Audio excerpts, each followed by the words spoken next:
Ismaya iki apa? Ismaya kuwi kakangne Bathara Guru. Berarti bener. Kawula nek domong Bagong ki aja sepelek karo wong kaya ngono kae cah pinter ming ora ketok mergo kae anak dewa, anake Sang Hyang Ismaya sing menjalma dadi titah swanta. Wah, seneng aku, Pak. Dadi ternyata asli to, Pak. Aku lagi ngerti mbuktekke nyatake matur dhewe karo bapak ya bengi iki lho, Pak. Iya, pancen bener. Ning kuwi rak wis mangabad-abad kepungkur. Nek aku dunekke dewa aku moh wong jejerku ki mung menungsa. Aku moh nek dunekke dewa. Ning sampean asline tetep dewa. Ya dewa ning dewa sing kon mudhun ana ing jagat dadi titah swanta. Kok iso? Nek kowe upama urip ning kayangan rak aku barang ki melu sugih to, Pak. Ora kere kaya ngene. Kowe kok dadak menehi undangan karo bapak. Dina iki kon tekan omahmu iki jane eneng apa? Malah tekaku bareng karo Gareng karo Petruk iki apa kakang-kakangmu ya tok wenehi undangan supaya tekan omah kene. Pancen leres mekaten, Bapak. Wonten atur ingkang badhe kula unjukaken kathokipun Bapak. Basa ora pethoke gayane basa. Badhe kula unjukaken ngersanipun Bapak Semar. Bab apa? Ngaten, Bapak. Ingkang sepisan sewu-sewu kalapatanipun ingkang putra Diagung Pangaksami dene kula mboten ngaturaken tata upacara ning kaprajan. Dateng Bapak Semar upamiya ai. Upamiya Bapak menika rawuh menika kula ngertos badhe rawuhipun tabuh pinten kula badhe nyawisaken bandosa. Kurang ajar tenan. Kereta kencana. Apa duwe? Kere kok kereta kencana. Ayo saura-urane titian apa Bapak tok pethuk nganggo apa to apa. Badhe kula pethuk mawi titian kula, Pak. Saha nyawisaken Herminakata, Hermawar. Herminakata ing gone Ndara Dursasana. Hermawar kinarya amiji ampeanipun Bapak Semar saha amiji ampeanipun Kamas Gareng kalian Kamas Petruk. Wis rasah werna-werna. Sing jeneng wong tuwa karo anak ketemu slamet ki wis ayem atine. Lho. Lha pinanggih slamet teng pundi, Pak? Sing jeneng wong tuwa karo anak ketemu saras ki wis apik. Berarti lah niki slamet ana hubungan karo saras. Wah, wis goblok banget. Saras ki waras. Oh anu panti pijet. Utuh. Terus slamet ki wilujeng. Ngono lho. Nek kira-kira ora iso basa rasa basa kok malah bingung Bapak anggo. Pripun Pak ya tata kramane. Ya wis ora sandadak werna-werna sing baku Bapak wis tekan kene iki aku wis seneng. Mekaten, Pak. Lah saiki aku tak takon. Monggo. Kowe iki jane arep ngopo kok dadak nekake Bapak? Wah, mboten mungkin, Pak. Mboten mungkin kula tegel nekak Bapak. Ngrawuhke Bapak ana ing kene iki karepmu piye? Ngene, Pak. Selasa basa wae, Gong. Oh ya basa. Mekaten, Pak. Niki kan ora kaya wong muni basa kok niki kan. Menika kan, menika ora sanggokan. Engko ngelak ora. Menika apa ping pindho? Sagedagan menika ya apik. Titi wanci menika, Pak. Menapa to sebabipun dene kula ngawontenaken pepanggihan keluarga. Keluarga ageng Bapak Semar Badranaya. Kula caosi prisa, Pak. Niki kan pun meh habis masa bakti kula.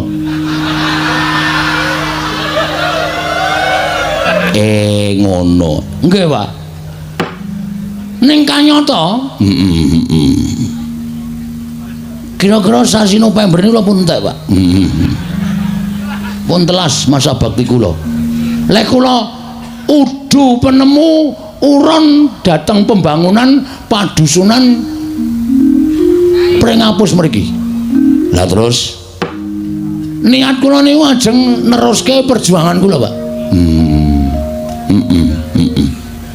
Perjuanganmu ing babagan anggen kula ngesuwi para kawula sak padukuhan ing Pringapus. Menika badhe kula terasaken namung keramikipun dereng gadah, Pak. Terasaken bangun teras terusaken dipun terusaken krana sakathahing para masyarakat kawula sak padukuhan Pringapus menika kanyata menika tasih setuju menawi kula menika tetep madheg minangka dadi kamituaning padukuhan Pringapus. Ketitik kula niku mboten wonten mungsuhe, Pak. Iya. Aniki sing kula pacak dadi mungsuh kula bojo kula, Pak. Oh iya. Supaya sah ing samukawisipun. Kuwi tegese lemu mranata para kawula kuwi apik, ngono, becik. Dasare kowe ya srawung karo masyarakatmu, srawung kawulamu. Ya ora? Nggih, Pak. Ning nggon tata cara apa wae kerepotaning masyarakat kowe teka.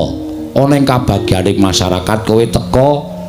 Masyarakat kesusahan kowe ngetok, masyarakat padha seneng kowe ya ngetok. Kuwi jenenge kowe srawung apik. Mula ora ana liyane kejaba kowe kudu neruske perjuanganmu melawan Belanda. Ora.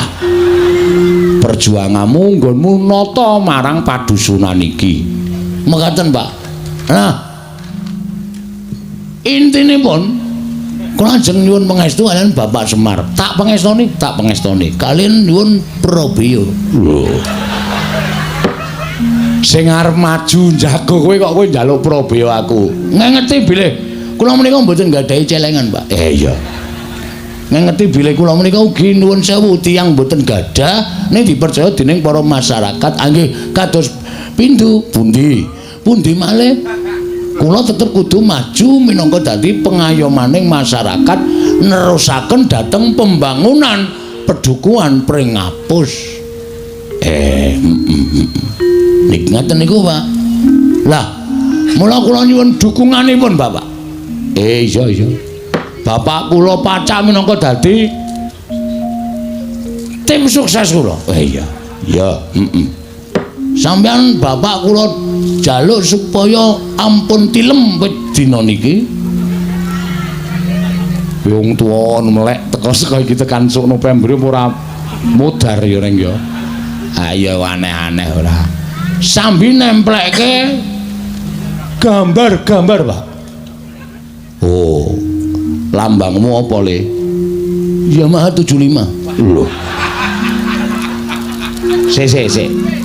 Sing jeneng pilihan kuwi mesti lambange bangsa jagung utawa bangsa pari kuwi mangku lambang dewi-dewi. Nek pari iki kesejahteraan pangan lan sapiturute ngono kuwi ora kok Yamaha 75. Ha iki pemikirane wong ora cerdas kaya ngene iki. Oh, mergo apa kok gambari montor. Kita harus bergerak cepat. Ngono. Membangun desa kudu bergerak cepat, cek dengan pemikiran yang lugas. Apa sebabnya nggak kabar motor selah sepisan langsung muni Yamaha 75 kebule tekan ngendi-endi. Tegese kuwi nggonku srawung karo masyarakat iso tekan ndi-endi. 75 wis dadi tembung terus tanggap ing samu barang lir. Usaha. Wong ki nek urip tanpa direwangi usaha ora bakal iso kelakon penjangkane. Jiwa besar. Usaha meneh, usaha wis ping pindho. Hasilnya akan kelihatan. Langkah pertama kita memajukan masyarakat. Inilah pemimpin yang luar biasa.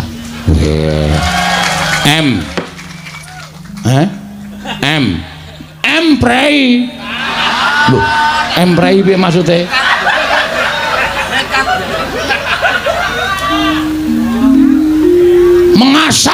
Mengasuh. Iya. Ayo kita bangun desa kita. Wah. edan. Kowe ngapa Mir? Tangane kaya ngepleki dara ngene. Ngepleki dara ora. Bapak ki seneng karo semboyanmu ki seneng. Ngono. Dadi iki ora bain-bain, Pak. Mula aku ndek niat bangun desa. Nek ya kuwi apa sing tak lakoni bangun desa kuwi bukan hal lahiriah. Yang artinya kuwi lagune Rhoma Irama. Oh, Ndeng. Sing tegese, kuwi ora sing tak bangun ki bangsa papan sing magrong-magrong. Terus bangun intimidasi. Lho. Intimidasi ki piye maksude kok? Pengairan lho, irigasi. Intimidasi ki pendekatan. Oh, Ndeng. Irigasi. Ora bangun perkara kuwi. Ning sing tak bangun kuwi la batiniah, Pak. Batiniah. Bapak paham ora kata-kataku? Paham. Mergo Bapak nun sewu SDM-e rendah. Iya. Dadi aku nek dadi pengareping dusun ki SDM tinggi ki nek omongan SDM rendah ki ora nyambung. Nyambung aku ngerti. Karepmu bangun batine para kawula. Bangun batine para kawula mergo pembangunan lahir itu bisa terwujud karena batin sing wis padha manunggal nyawiji dadi siji. Ngono lho. Rukun, tentrem, gotong royong, manunggal. Nek susah ayo do gruduk marani kabeh. Nek bunga ya ora dhewe gruduk marani kabeh. Kuwi mujudake ati sing manunggal. Nek atine manunggal, wong sak padusunan ki sayek, sayeka apa to? Praja, sayek, sayeka, praya manunggalake batin, pembangunan lahir bisa terwujud. Bener kok. Wah, seneng aku jan. Teka aku mrene iki tak kira nek ora ono rembug apa biasane kuwi nek ngundang kakang niki mengan ngilih dhuwit. Akhire mengko ning kono, Tru. Oh. Iki lagi omong-omongan kok cilaka iki. Aku wis omong sik ngono lho. Ya, apik. Terus piye, Gong? Ayo kuwi mau. Mula iki aku arep bangun batine kawula sak padusunan. Carane kabeh kudu tak klumpukake.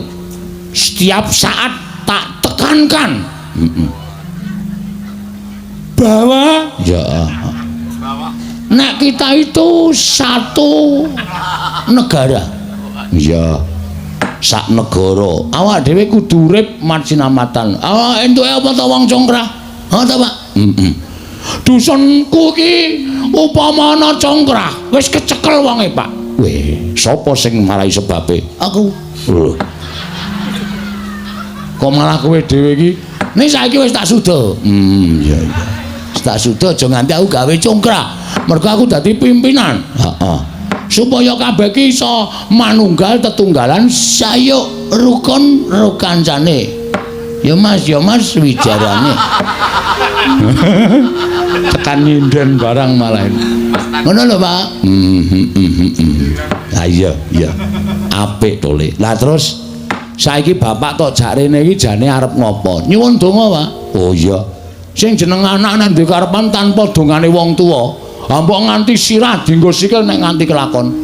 Mergo wong tuwa iki tumrap aku Gusti Allah katon. Bener. Bapak iki tangan-tangane sing gawe urip. Nek bapak ora paring pangestu, arep aku menggebu-gebu, tidak akan berlaku. Weh, iso kabeh ta, Tru? Heeh, pinter. Wong ki anggere cegah dahar, cegah guling, ora maem, ora turu. Kowe ora kok piye-piye, ning ngrasake wong sing sengsara uripe, kadang kala mangan wae ngrekoso, turuwe ra iso. Lah awake dhewe kudu iso nirake lelakone wong sing sengsara kaya ngono kuwi disebut tapa. Neng kali lakoni wiritan. Iya. Ha ta, Pak? Terus aku dikon petruk, kon ngebleng ning jero kamar. 30 dina 30 bengi. Kuat kok kowe kaya kuat lulus wedian.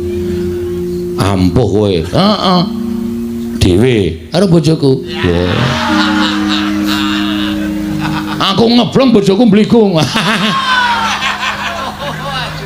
Lah ora ana empere kaya ngene. Ora pas kok ya. Ora ana kegiatan ning jero. Tingu arep ngapa iki? Iya, terus ya meng gareng sing kurang ajar. Lah piye to? Sing terakhir aku kon turu ning sarean. Sareane siji. Heeh. Are turu ning sarean kene iki sarean leluhur. Tak turoni 3 dina. Bareng tak kenahi juru kuncine iki meng sarean genjek. Wow. Mula kok blas ora ngrimpeni. Arep tak apusi setan ora. Murebab.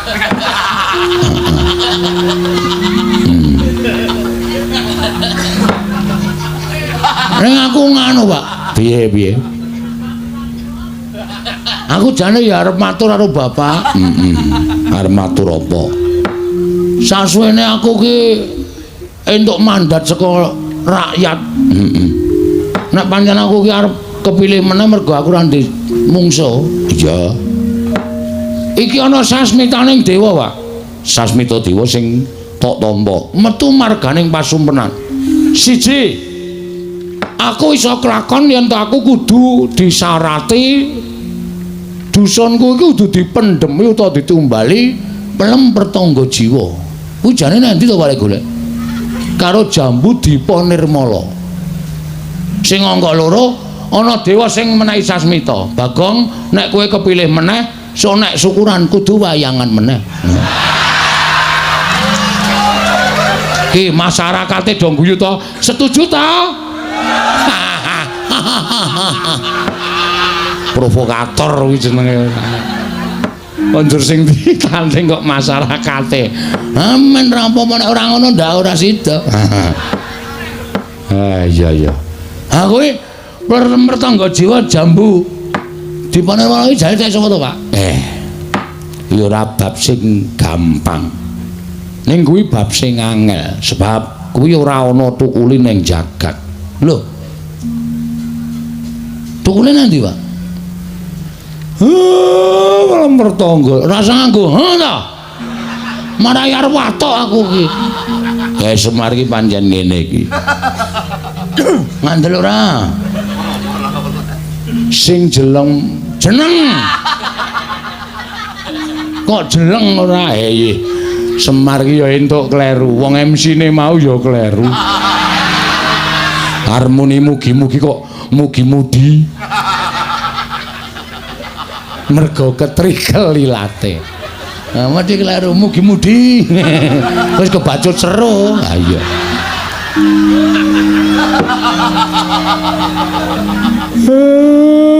Kaya omongi ya, pelem pertangga jiwa Jambu Dipa Nirmala kuwi tukule ora ning jagat. Nang pundi, Pak? Kuwi ning Kayangan. Wah, lah mula tak golek ning pasar buah kok ora ono. Anggere bakul tak takoni tumbas pelem pertangga jiwa mboten nonton Jambu Dipa Nirmala mboten nonton sak pasar kempot tak goleki ora ana. Lah kuwi sing angel ning kono kuwi. Sing angel ning kono kuwi. Sebab kuwi sing duwe dewa, tur kuwi pangdaharaning para dewa. Mula dewa ki ora daharwa ing dami, daharane saben dina ya pelem pertangga jiwa Jambu Dipa Nirmala unjukane tirta amerta. Kuwi dewa. Lah saiki tak takoni kowe, Pak. Nek kowe ora iso jawab, aku le nyebut bapak cukup tekan semene mir. Waduh kok balik meneh. Konjur mir meneh, wis ben ra apa-apa. Piye? Aku tak takon, kondang wong dusun pring apus kene do ngandhake. Bagong wae pengarepe, Bagong wae pemimpine. Mergo kaya anak Semar. Semar iki dewa. Asline ora, Pak. Pak, asline kowe dewa apa ora? Apa mung gedhe tur dawa tok? Ora dewa asli. Tak omongi kuwi mbiyen crita mbiyen. Nek wong sing percaya ya monggo, nek ora aku ya ora apa-apa. Ha iki sing takon anakmu Anakmu kudu ngerti kenyataane. Nek nganti anakmu ditakoni masyarakat, Pak Bagong, napa sampeyan iku anak dewa? Apa aku muni ya mbuh ngono? Engko dikira aku ki wong ora tanggung jawab. ora iso menehi wangsulan sing iso gawe marem para kawulaku. Nek ho ya apa? Nek ora ya ora. Kuwi mbiyen. Mbiyen kapan? Terus saiki kowe isih dewa apa udu? Mbiyen ala gareng pun sampean mang jujur mawon, Pak. Mungkin ndak malah Bagong muring-muring pun. Sampean ngerti watake Bagong dingendikake mawon. Nek blegere pancen Semar ning sing lenggah eneng kene wedan. Oh berarti sok nguntal kursi ya, Pak. Kok eneng sing lenggah nang kene iki? Ah, kusike to cah bagus. Sing lenggah ning singasana Adi. Kuwi Sang Hyang Ismaya. Ismaya iki apa? Ismaya kuwi kakange Bathara Guru. Berarti bener. Kawula nek do omong Bagong ki aja sepelek karo wong kaya ngono kae cah pinter ming ora ketok mergo kae anak dewa, anake Sang Hyang Ismaya sing menjalma dadi titah swanta. Wah, seneng aku, Pak. Dadi ternyata asli to, Pak. Aku lagi ngerti mbuktekke nyatake matur dhewe karo bapak ya bengi iki lho, Pak. Iya, pancen bener. Ning kuwi rak wis mangabad-abad kepungkur. Nek aku dunekke dewa, aku moh wong jejerku ki mung menungso. Aku moh nek dunekke dewa. Ning sampeyan asline tetep dewa. Ya dewa ning dewa sing kon mudhun ana ing jagat dadi titah swanta. Kok iso? Nek kowe upama urip ning kayangan rak aku barang ki melu sugih to, Pak. Ora kere kaya ngene. Siji pesti loro jodoh telu tibaning wahyu kuwi sing ngatur sing kuwasa. Pestine Semar kudu urip ning donya. Nek jane aku ya ora karep ning gandeng wis dipesthekke ya wis kepiye meneh. Ha sebabe apa to, Pak? Nek tak critake engko ndak dawa. Ora apa-apa. Santai wae to. Biyen aku kuwi kakangne Bathara Guru, bapak kuwi Sang Hyang Tunggal. Oh, ora ndek dulur, ora. Sang Hyang Tunggal ki nalika semana garwane nglairake wujude endhog. Waduh. Endhog. Banyak apa, Bebek? Wis wujud endhog ngono wae. Lah endhog mau lahir dadi bocah telu. Kulite dadi Tejamaya, putihane dadi Ismaya, kuningane dadi Manikmaya. Wong telu kuwi sing paling ora rukun dhewe ming si Manikmaya. Sing ragil senengane meri karo kakang-kakange Ismaya karo Tejamaya.